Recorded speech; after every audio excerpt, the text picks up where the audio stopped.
ഏവർക്കും നമസ്കാരം. നമ്മളിന്നൊരു പുതിയ വീഡിയോയിലേക്കാണ് കിടക്കാൻ പോകുന്നത്. ഇന്ന് നമ്മൾ ഉണ്ടാക്കിയിരിക്കുന്ന 1/2 കിലോ ബീഫ് കൊണ്ട് നമ്മൾ ഒരു കലം കറി ഉണ്ടാക്കിയിട്ടുണ്ട്. അപ്പോൾ നമ്മൾ അത്താഴത്തിൻ്റെ സമയമാണ്. അപ്പോൾ നമ്മൾ അത്താഴത്തിന് കഴിക്കാൻ പോകുന്ന സാധനം എന്താ നമുക്കൊന്ന് കാണാം. നമ്മുടെ ആ ഒരു 1/2 കിലോ ബീഫ് കൊണ്ട് ഉണ്ടാക്കിയ ഒരു കലം കറി ഇതാണ് കേട്ടോ. ഈ കറിയുടെ ഒരു പ്രത്യേകത എന്താ വെച്ചിട്ടുണ്ടെങ്കിൽ ഇതിൻ്റെ അത് കുറച്ച് വെജിറ്റബിൾസ് ഒക്കെ ഉണ്ട് കേട്ടോ. അതെന്തൊക്കെയാണെന്ന് ചോദിച്ചു കഴിഞ്ഞിട്ടുണ്ടെങ്കിൽ ഇന്നത്തെ പിള്ളേരൊക്കെ കഴിക്കാനായിട്ട് ഇഷ്ടമില്ലാത്ത കുറച്ച് സാധനങ്ങളൊക്കെ ഉണ്ട്. ഒന്നാമത്തെ കാര്യം, ഏറ്റവും ആൾക്കാർ കഴിക്കാനായിട്ട് പിള്ളേർക്ക് ഇഷ്ടമില്ലാത്ത വാഴക്കായ അല്ലേ. വാഴക്കായ ഉണ്ട്, ക്യാരറ്റ് ഉണ്ട്, ഉരുളക്കിഴങ്ങുണ്ട്, ഇങ്ങനെ എല്ലാ സാധനവും കൂടി ഇട്ടിട്ടുള്ള ഒരു സ്പെഷ്യൽ ബീഫ് കറിയാണ് കേട്ടോ. അപ്പോൾ ഇത്രയും പച്ചക്കറി വരുമ്പോഴത്തേക്ക് നിങ്ങൾ വിചാരിക്കും ഇത് കൊള്ളാവോ എന്ന് വിചാരിക്കും. പക്ഷേ ഇത് ഭയങ്കര ടേസ്റ്റ് ആണ്. ഇതിന്റെ ബീഫിനേക്കാൾ ടേസ്റ്റ് ശരിക്കും പറഞ്ഞാൽ ഇതിന്റെ കഷ്ണങ്ങൾക്കാണ്. കാരണം എന്താ വെച്ചിട്ടുണ്ടെങ്കിൽ ഇത് കഷ്ണത്തിന്റെ ടേസ്റ്റ് കൂടാൻ വേണ്ടിയിട്ട് ഈ കറിയുടെ പ്രിപ്പറേഷൻ സമയത്ത് നമ്മൾ ചില കാര്യങ്ങൾ ചെയ്തിട്ടുണ്ട്. അത് നമ്മൾ വേറൊരു വീഡിയോയിൽ നമ്മൾ ചെയ്തിട്ടുണ്ട്. ആ വീഡിയോയുടെ ലിങ്ക് ഞാൻ ഇതിൻ്റെ അകത്ത് കൊടുക്കാം അല്ലേ മേ. അപ്പോൾ അതിൽ കണ്ടു കഴിഞ്ഞാൽ മനസ്സിലാവും. പിന്നെ ഒരു കാര്യമുള്ള എന്താ വെച്ചിട്ടുണ്ടെങ്കിൽ നമ്മൾ ഈ ഒരു കറിയുടെ കൂടെ കഴിക്കുന്നത് ചോറ് കഴിക്കാം, ചപ്പാത്തി കഴിക്കാം, പൊറോട്ട കഴിക്കാം, എന്തും കഴിക്കാം. പക്ഷെ ഇന്ന് ഞങ്ങൾ കഴിക്കുന്നത് ഇതിൻ്റെ കൂടെ കഴിക്കുന്നുണ്ടല്ലോ ഒരു സ്പെഷ്യൽ സാധനമാണ് കേട്ടോ. സ്പെഷ്യൽ സാധനം കടയിലൊക്കെ കിട്ടുന്ന സാധനമാണ്. ടിങ് ടിങ് ഇതാണ് കേട്ടോ, പത്തിരിയാണ് കേട്ടോ. അപ്പം ഈ പത്തിരിയും ഇതും കൂടിയാണ് നമ്മളിന്ന് കഴിക്കാൻ പോണത്. അപ്പം ജസ്റ്റ് ഈ പത്തിരിയുടെ കൂടെ ഞങ്ങളെല്ലാവരും അതാണ് കേട്ടോ കഴിക്കുന്നത്, പത്തിരി. ഇത് നമ്മുടെ നെയ്പത്തിരി അല്ല, ഇത് എണ്ണയ്ക്കകത്ത് ഫ്രൈ ചെയ്യണം അല്ലേ മേ. ആ പത്തിരി കറി വിളമ്പുമ്പോൾ കണ്ടില്ലേ, കഷ്ണമൊക്കെ ഉണ്ടല്ലോ, അത്യാവശ്യം വെജിറ്റബിളൊക്കെ ഉണ്ടെങ്കിലും ഇറച്ചിയൊക്കെ അത്യാവശ്യമുണ്ട്. 1/2 കിലോയേ ഉള്ളൂ കേട്ടോ ഇത്. പക്ഷേങ്കിലും എല്ലാവർക്കും ഇഷ്ടംപോലെ വിളമ്പാം. അപ്പോൾ ഈ കറിയുടെ ഒരു പ്രത്യേകത വെച്ചിട്ടുണ്ടെങ്കിൽ ഇത് പഴയകാല കറിയല്ലേ. ഇതിന്റെ കാര്യം ഒന്ന് പറഞ്ഞാമേ. പഴയ കാലത്ത് ഇങ്ങനെയായിരുന്നു. 1 കിലോയോ 1/2 കിലോയോ ഇറച്ചിയൊക്കെ മേടിച്ചോണ്ട് വന്നാൽ ഇതുപോലെ ഇച്ചിരി കഷ്ണങ്ങളോ കായും ഉരുളക്കിഴങ്ങും എല്ലാം ഇട്ടൊരു കറി അങ്ങ് വെക്കും. അല്ലെങ്കിൽ ചേനയുള്ള സമയത്ത് ചേന ഇട്ട് വെക്കും. അപ്പൊ അങ്ങനെയാണ് ഈ പഴയ കാലത്ത് ഇറച്ചിക്കറി വെച്ചിട്ടുണ്ട്. അന്നത്തെ പോലെ ഒന്നും അന്ന് ഒത്തിരി ഇറച്ചിയൊന്നും മേടിക്കില്ല. കുറച്ച് ഇറച്ചിയൊക്കെ മേടിക്കാനുള്ള പൈസയൊക്കെ ഉള്ളൂ, ആളുകൾ കൂടുതലുമാണ്. അപ്പൊ അതിനാണ് ഈ കഷ്ണങ്ങളൊക്കെ ഇട്ട് നല്ലൊരു കറി അങ്ങ് വെക്കും. അത് കൂട്ടിയാണ് എല്ലാവരും ചോറുന്നത്. ചക്കയോ കപ്പ എല്ലാ വീട്ടിലും 10 പേരൊക്കെ ആൾക്കാരുണ്ട് അല്ലേ. ഒരു വീട് പോലും ഇല്ല. വീടില്ല. അമ്മയുടെ വീട്ടിൽ എത്ര പേരുണ്ടായിരുന്നു? 10 പേര്. 10 മക്കളാണോ? അല്ല, 9 മക്കളുണ്ടായിരുന്നു. 8 മക്കളുണ്ടായിരുന്നു, അച്ഛനും അമ്മയും 10 പേര്. അപ്പൊ 10 പേർക്കാണ് ശരിക്കും പറഞ്ഞാൽ ഉണ്ടാകണം. ശരിക്കും ഒരു കുഞ്ഞു മിനി പാർട്ടി നടത്തണ പോലെയാണ് പണ്ട് കാലത്ത് വീടുകളിൽ ഉണ്ടാക്കണേ അല്ലേ. ഇന്നൊക്കെ നമ്മൾ 4 പേർക്കൊക്കെ അല്ലേ നമ്മൾ ഉണ്ടാക്കുന്നത്. അമ്മ 10 പേർക്ക് ഒരു കറിയൊക്കെ ഉണ്ടാക്കാൻ കുറെ ഉണ്ടാക്കണം. നമ്മൾ ഇച്ചിരി ഉണ്ടാക്കണ പോലെ അല്ല കുറെ ഉണ്ടാക്കണം അല്ലേ. കപ്പയൊക്കെ വെക്കുമ്പോ 1 മുറം കപ്പ അരിഞ്ഞ് വേവിക്കും. ചക്ക അതുപോലെ തന്നെയാ. അപ്പൊ ഒരു ചക്കയൊന്നും വേവിച്ചാൽ തികയത്തില്ല. ചിലപ്പോ 2 ചക്ക 3 ചക്കയൊക്കെ വെട്ടി വേവിക്കും. അപ്പൊ ആ സ്ഥലത്തും നമ്മളിങ്ങനെ കറിക്ക് വേണ്ടിയിട്ട് ഇങ്ങനെ കുറച്ച് സാധനങ്ങൾ വാങ്ങിച്ചിട്ട് കണ്ടില്ലേ, ഇങ്ങനെയൊക്കെയാണ് ബീഫൊക്കെ അല്ലേ ഉണ്ടാക്കുന്നത്. അപ്പൊ ആ ഒരു കഷ്ണങ്ങൾ തിന്നാനാ. അപ്പൊ ഞങ്ങൾ ഇന്ന് കാണിച്ച എന്താ വെച്ചാൽ ഞങ്ങളും ഈ ഒരു റെസിപ്പി ചെയ്തിട്ടുണ്ട്. ഇത് നല്ല റെസിപ്പിയാണ് കേട്ടോ. നിങ്ങൾ ഈ റെസിപ്പി കണ്ട് ഒന്ന് ഉണ്ടാക്കി നോക്കണം. അപ്പോൾ അമ്മയുടെ കറികളും ആ ഒരു കറി ഉണ്ടാക്കിയതും ആ ഒരു പത്തിരിയൊക്കെ ഇരിക്കണ കാണാൻ തന്നെ നല്ല ടേസ്റ്റ് ഉണ്ട് അല്ലേ. അപ്പം ഇതിലേതാ അമ്മയുടെ ഏതാ? എന്നാ അതൊന്ന് കഴിച്ചു നോക്കി എങ്ങനെയുണ്ടെന്ന് നോക്കാം അല്ലേ. പത്തിരിയും സാധാ ബീഫ് കറിയൊക്കെ നല്ലതാട്ടോ. എങ്ങനെയുണ്ടമ്മേ? ഭയങ്കര രുചിയാട്ടോ. ചാറിനാണ് ഏറ്റവും രുചി കൂടുതൽ. ഉരുളക്കിഴങ്ങ് ഈ കായും ഒക്കെ തിന്നാൻ നല്ല. അപ്പൊ ഇതിന്റെ ഒരു പ്രത്യേകത ഇതിന് എങ്ങനെ ഇത്രയും ടേസ്റ്റ് വന്നതെന്ന് ചോദിച്ചു കഴിഞ്ഞാൽ ഇത് ഉണ്ടാക്കിയതൊന്ന് പറഞ്ഞേമേ. അതായത് 2 സെക്ഷനായിട്ടാണ് ഉണ്ടാക്കിയത് അല്ലേ. ആദ്യം നമ്മൾ മുളക് പൊടിയൊക്കെ ചേർത്തിട്ട് ഇറച്ചി നമ്മൾ കുക്കറിനകത്ത് വെച്ച് 2 വിസിലടുപ്പിച്ചേ ഉള്ളൂ. കുക്കറിന്റെ അകത്ത് വെച്ചപ്പോഴത്തേക്കും ലേശം ചൂടാക്കി മുളക് പൊടി മല്ലിപ്പൊടിയൊക്കെ അല്ലേ.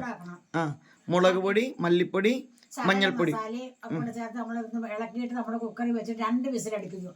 അടിച്ചിട്ട് തിളച്ച് കഴിയുമ്പോഴാണ് നമ്മൾ വെള്ളം ഒഴിക്കുന്നത്. അതായത് ഇറച്ചി മാത്രം കുക്കറിൽ വെച്ചിട്ട് അത് തിളയ്ക്കുമ്പോൾ വെള്ളം ഒഴിച്ചു. വെള്ളത്തിന്റെ അനുസരിച്ചാണ് പിന്നെ നമ്മൾ വെള്ളം ഒഴിച്ചു കൊടുക്കുന്നത്. അപ്പൊ അങ്ങനെ നമ്മൾ വേവിച്ച് കഴിഞ്ഞിട്ട് അന്നേരം ഇതിനകത്ത് വെള്ളമുണ്ട്. അപ്പോഴാണ് നമ്മൾ ഈ കഷ്ണങ്ങളെല്ലാം കൂടെ അരിഞ്ഞ ഉരുളക്കിഴങ്ങ്, സബോള, ഉള്ളി എല്ലാം വരട്ടിട്ട് നമ്മൾ ക്യാരറ്റ് ഒക്കെ ഇട്ട് നമ്മൾ വരട്ടിയിട്ടാണ് നമ്മളപ്പോ ഈ ഇറച്ചിയുടെ വെള്ളവും ഈ ഇറച്ചിയും കൊണ്ട് ഇതിലും ഒഴിക്കും. അപ്പൊ അതിനകത്ത് അവരങ്ങനെ വെന്തി കഷ്ണത്തിലെല്ലാം, അതായത് ബീഫിന്റെ സ്റ്റോക്ക് നമ്മുടെ വെജിറ്റബിൾ അങ്ങ് വലിച്ചെടുക്കും അല്ലെ. അതായത് വെജിറ്റബിളിന്റെ അകത്തേക്ക് നമ്മുടെ ഇറച്ചിയുടെ ബീഫിന്റെ ആ ഒരു സംഭവങ്ങളും മസാലയും അതിന്റെ ആ ഒരു ഇച്ചിരി നെയ്യൊക്കെ ഇട്ടിട്ടാണ്, ഇച്ചിരി നെയ്യ് ഇട്ടിട്ടുണ്ടായിരുന്നു കറിയിൽ അല്ലേ. അപ്പൊ അതെല്ലാം കൂടെ വലിച്ചെടുത്തിട്ട് ഈ നമ്മുടെ പച്ചക്കറി അങ്ങ് സൂപ്പർ ഹിറ്റായി മാറും അല്ലേ. എന്നിട്ട് എന്നിട്ട് നമ്മള് പിന്നെ അതിനകത്തോട്ട് വരട്ടിയിട്ട് നമ്മള് ശകലം തേങ്ങാപ്പാലും ഒക്കെ ചേർത്ത് രണ്ടാം പാല് ആദ്യം ഒഴിച്ച് വേവിക്കും അല്ലേ? അത് കഴിഞ്ഞ് നമ്മൾ ഒന്നാം പാല് ഒഴിച്ച് തിളച്ച് പതുക്കെ തിളച്ചതേ ഉള്ളൂ. തിളച്ചപ്പോ നമ്മള് വാങ്ങിയപ്പോ നമ്മുടെ കറി നന്നായിട്ട് കൊഴുത്ത്. കൊഴുത്തിട്ടുണ്ട്. പിന്നെ ഇതിനകത്ത് പല മസാലകൾ സാധനങ്ങളൊക്കെ ചേർക്കട്ടോ, കുറെ അതും ഇതുമൊക്കെ ഉണ്ട് ഇതിന്റെ അകത്ത്. പിന്നെ പഴയ കാലത്ത് നിങ്ങൾ വിചാരിക്കും അയ്യോ തേങ്ങാപ്പാലൊക്കെ ഒഴിക്കുമോ എന്ന് വിചാരിക്കും അല്ലേ? പഴയ കാലത്ത് തേങ്ങാപ്പാലൊന്നും ഒഴിക്കാറില്ല. ഇല്ല, രുചി കൂടാൻ വേണ്ടിയിട്ടാണ് തേങ്ങാപ്പാൽ.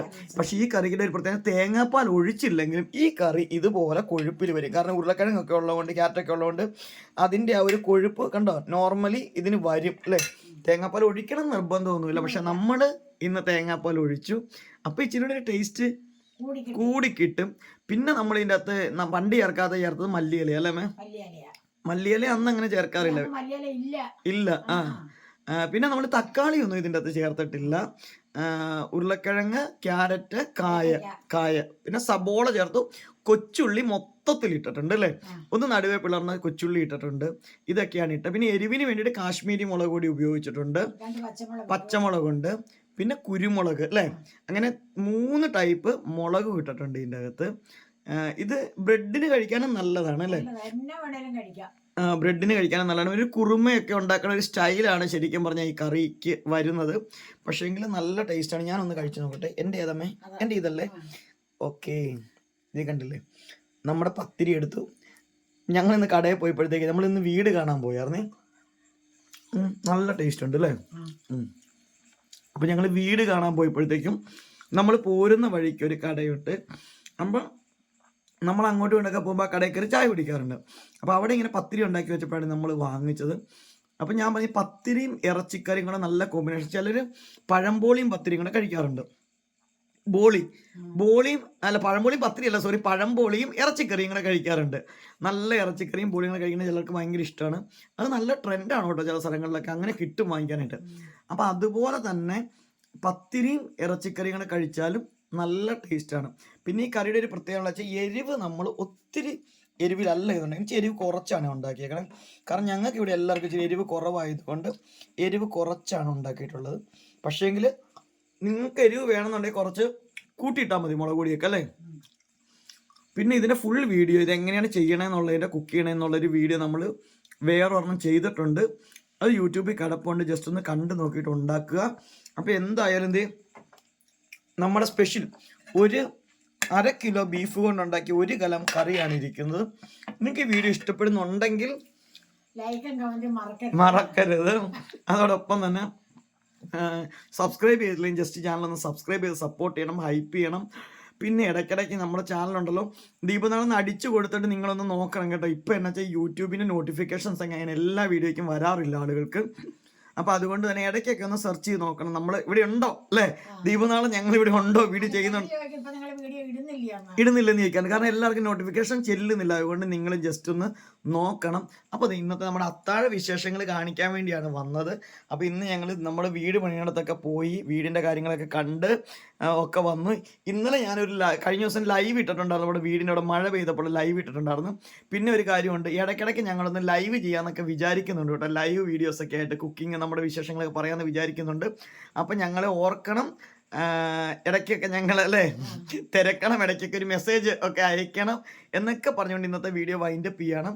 ഞങ്ങളങ്ങനെ നമ്മുടെ സ്പെഷ്യൽ പത്തിരിയും സ്പെഷ്യൽ കറിയും കഴിക്കാൻ പോകണം. എല്ലാവർക്കും